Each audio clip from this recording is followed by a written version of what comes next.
Friends, welcome back to my YouTube channel Beena's creations.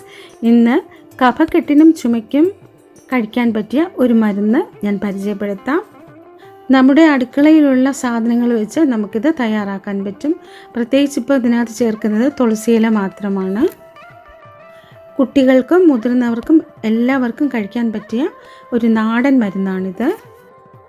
ഞങ്ങൾ ചെറിയ കുട്ടികളായിരുന്നപ്പോൾ പനിയും ചുമയൊക്കെ വരുമ്പോൾ ഞങ്ങളുടെ അമ്മ ഉണ്ടാക്കി തന്ന ഒരു മരുന്നാണിത്. ഇതുണ്ടാക്കാൻ പലർക്കും അറിയാമായിരിക്കും, എന്നാലും അറിഞ്ഞുകൂടാത്തവർക്കായി ഞാനിത് തയ്യാറാക്കി കാണിക്കുന്നു. ഈ നാടൻ മരുന്ന് ഉണ്ടാക്കാൻ ആവശ്യമുള്ള സാധനങ്ങൾ: 1 ടേബിൾ സ്പൂൺ കുരുമുളക് വേണം. കുരുമുളക് പൊടിയൊക്കെ എൻ്റെ പുറത്തുണ്ടെങ്കിൽ ഒന്ന് കഴുകിയെടുക്കാം, അതിന് കുഴപ്പമൊന്നുമില്ല. പിന്നെ വലിയ ഒരു കഷ്ണം ഇഞ്ചി വേണം. ചെറിയ ഉള്ളി ഒരു 4ഓ 5ഓ വേണം. ഇത് കുറച്ചൊരു വലിയ ഉള്ളി ആയതുകൊണ്ട് 4 എടുത്തു. ഒരു 5ഒക്കെ ആകാം. തുളസിയില ഇതുപോലെ കുറച്ച് ചിത്രത്തിൽ കാണുന്നത് പോലെ കുറച്ച് എടുക്കണം. തുളസിയില നനഞ്ഞ് കാണുന്നത് ഞാനിപ്പോൾ മഴയത്ത് പോയി പറിച്ചിട്ട് വന്നതാണ്. നല്ല മഴ പെയ്യുന്നുണ്ട്. മഴയത്ത് തന്നെയാണ് ഈ മരുന്ന് തയ്യാറാക്കുന്നത്. നമ്മളിതിൽ ചേർക്കുന്നത് കരിപ്പെട്ടിയാണ്, ശർക്കരയല്ല. കരിപ്പെട്ടി ഇല്ലാത്തവർക്ക് കൽക്കണ്ടും ചേർക്കാവുന്നതാണ്. പക്ഷേ അമ്മമ്മ ഇതിൽ ഉണ്ടാക്കി കാണിച്ചത് അതേ സാധനങ്ങൾ തന്നെയാണ് ഞാൻ ഈ കാണിക്കുന്നത്. ചെറിയ ജീരകം വറുത്ത് പൊടിച്ചതാണ് 1 ടീസ്പൂൺ എടുത്തിട്ടുണ്ട്. തേങ്ങ 1 മുറി, ഒരു തേങ്ങയുടെ പകുതി വേണം. അത് തേങ്ങാ പാലിന് വേണ്ടിയിട്ടാണ്. ഇത്രയും സാധനങ്ങളാണ് നമുക്ക് ഇത് തയ്യാറാക്കാൻ ആവശ്യമുള്ളത്. ഇനി നമുക്ക് മിക്സിയിൽ അടിക്കാൻ പാകത്തിന് ചെറിയ ഉള്ളിയും ഇഞ്ചിയൊക്കെ ഒന്ന് കട്ട് ചെയ്തെടുക്കണം.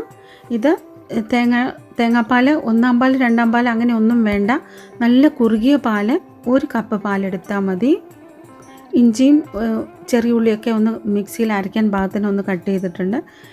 ചെറിയ ജീരകം നമ്മുടെ വറുത്ത് പൊടിച്ചതില്ലെങ്കിൽ നമ്മൾ ചെറുതായിട്ടൊന്ന് ഒരു ചട്ടിയിലിട്ട് വറുത്തിട്ട് അത് പൊടിച്ചതിനകത്ത് ചേർക്കണം, പച്ചയ്ക്ക് ചേർക്കണ്ട.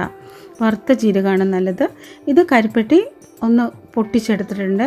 ഈ കരിപ്പെട്ടിക്ക് വേസ്റ്റൊന്നും അങ്ങനെ കാണുന്നില്ല. ഞാൻ കാപ്പി ഇട്ട് നോക്കിയായിരുന്നു, ചുക്ക് കാപ്പി ഇട്ട് നോക്കിയായിരുന്നു, മഴയല്ലേ അതുകൊണ്ട്. അന്നേരം അതിനകത്ത് ഒന്നുമില്ല, നല്ല കരിപ്പെട്ടിയായിരുന്നു. അതുകൊണ്ട് ഇത് നമുക്ക് നേരിട്ട് ചേർക്കാവുന്നതാണ്. ഇത് ആയുർവേദ സാധനങ്ങളൊക്കെ കിട്ടില്ലേ, അങ്ങാടിക്കടയിൽ നിന്ന് നമുക്ക് ഈ കരിപ്പെട്ടി മേടിക്കാൻ കിട്ടും. അത് കിട്ടിയില്ലെങ്കിൽ ശർക്കരയോ കൽക്കണ്ടോ ഒക്കെ ചേർക്കാവുന്നതാണ്. പക്ഷേ ശരിക്കും ഈ മരുന്നിന് നമ്മൾ ചേർക്കുന്നത് ഈ കരിപ്പെട്ടി തന്നെയാണ്. ഇനി നമ്മൾ ഈ കാണിച്ചിരിക്കുന്ന കരിപ്പെട്ടി ഒഴികെ ബാക്കി എല്ലാ സാധനങ്ങളും മിക്സിയുടെ ചെറിയ ജാറിലിട്ട് ഫൈനായിട്ട് അരച്ചെടുക്കണം. ഇതിപ്പോൾ നമ്മൾ അരച്ചെടുത്തിട്ടുണ്ട്. ഇനി ഒരു പാനിലേക്ക് വെച്ച് അടുപ്പ് കത്തിച്ച് കൊടുക്കാം. ഇതിൻ്റെ ജലാംശം മാറിയ ഉടനെ നമുക്ക് അതിലേക്ക് കരിപ്പെട്ടി ചേർത്ത് കൊടുക്കാം.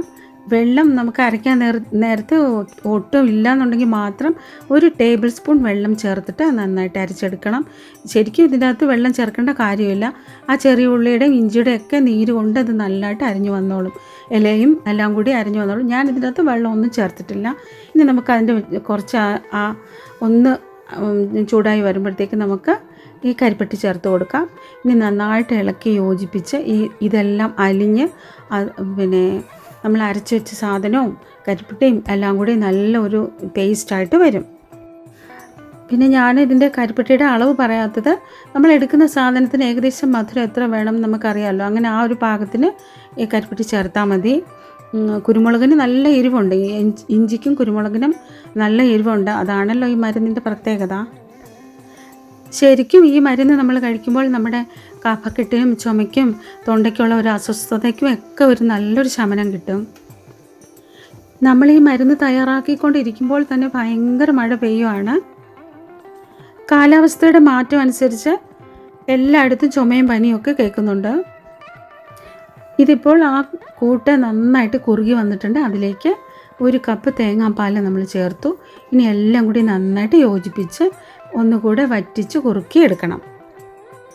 നമുക്ക് ഈ മരുന്ന് കഴിക്കാൻ അങ്ങനെ ബുദ്ധിമുട്ടൊന്നും തോന്നില്ല. കുരുമുളകിൻ്റെയും ഇഞ്ചിയുടെയും ഒക്കെ ആ ഒരു ടേസ്റ്റാണ് വരുന്നത്. പിന്നെ തേങ്ങാപ്പാലും കരിപ്പെട്ടിയൊക്കെ ചേർക്കുമ്പോൾ അതിന് വേറൊരു ടേസ്റ്റ് വരുമല്ലോ.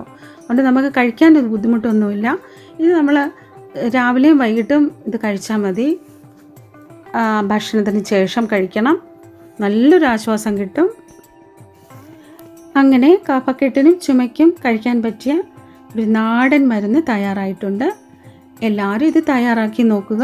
ഈസി ആയിട്ട് നമുക്ക് വീട്ടിലുള്ള സാധനങ്ങൾ വെച്ച് എളുപ്പത്തിൽ തയ്യാറാക്കാൻ പറ്റും. തുളസിയില മാത്രമേ നമ്മൾ പ്രത്യേകിച്ച് അടുക്കളയിൽ ഇല്ല എന്ന് പറയാനുള്ളൂ. ബാക്കിയെല്ലാം നമുക്ക് അടുക്കളയിലുള്ള സാധനങ്ങൾ തന്നെയാണ്. എല്ലാവരും ഇത് തയ്യാറാക്കി ഉപയോഗിച്ച് നോക്കുക. തീർച്ചയായിട്ടും നല്ല ഫലം കിട്ടും. രാവിലെയും രാത്രിയുമായിട്ട് 3 ദിവസം ഓരോ സ്പൂണ് കഴിച്ചാൽ മതി. ഈ വീഡിയോ എല്ലാവർക്കും ഇഷ്ടമായെന്ന് വിചാരിക്കുന്നു. Thanks for watching.